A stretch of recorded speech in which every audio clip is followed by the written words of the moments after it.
Porn video দেখে যারা অভ্যস্ত, অশ্লীল, নোংরা এবং কুরুচিপূর্ণ ভিডিও দেখে যারা অভ্যস্ত, তারা নানা ধরনের সমস্যায় ভুগে থাকে। এই পর্নোগ্রাফি রয়েছে অনেক ধরনের ক্ষতিকর দিক। তারা তাদের ব্যক্তিগত জীবনে যেমনি ক্ষতিগ্রস্ত হয়, তারা তাদের বৈবাহিক জীবনে যেমনি ক্ষতিগ্রস্ত হয়, তারা সামাজিক জীবনে এবং ধর্মীয় দিক থেকেও তারা প্রচন্ড ক্ষতিগ্রস্ত হয়।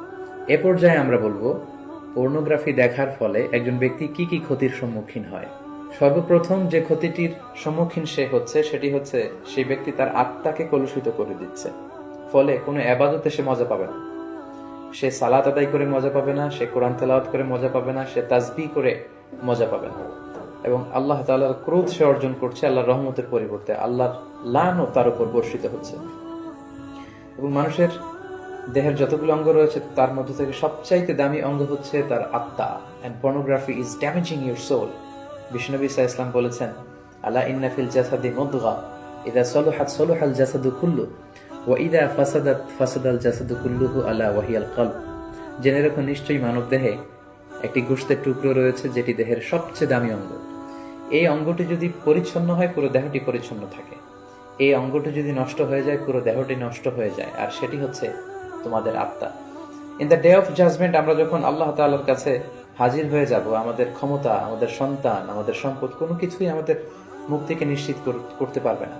কেবলমাত্র যারা প্রশান্ত এবং পরিচ্ছন্ন আত্মা নিয়ে মহান আল্লাহর দরবারে হাজির হবে, তার জন্যই আল্লাহ তাআলা ক্ষমার ঘোষণা করবেন।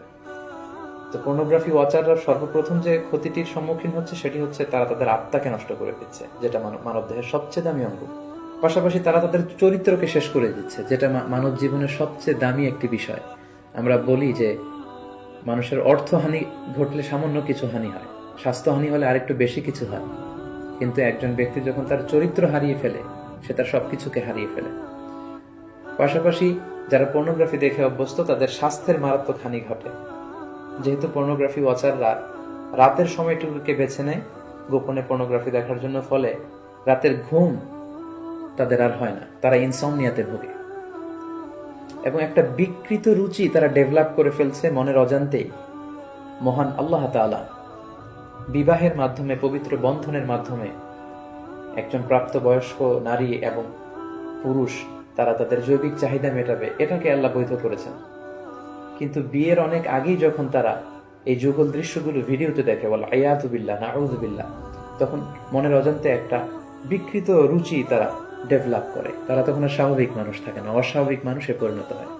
এবং পার্সোনালি আমরা অনেকের কাছ থেকে এরকম প্রশ্নও পাই যে আমি আসলে পর্নোগ্রাফি দেখতে চাই না, আমি এটাকে অপছন্দ করি, কিন্তু একবার দেখতে শুরু করার কারণে আমি এ থেকে বেরিয়ে আসতে পারছি না, আমি নিজেকে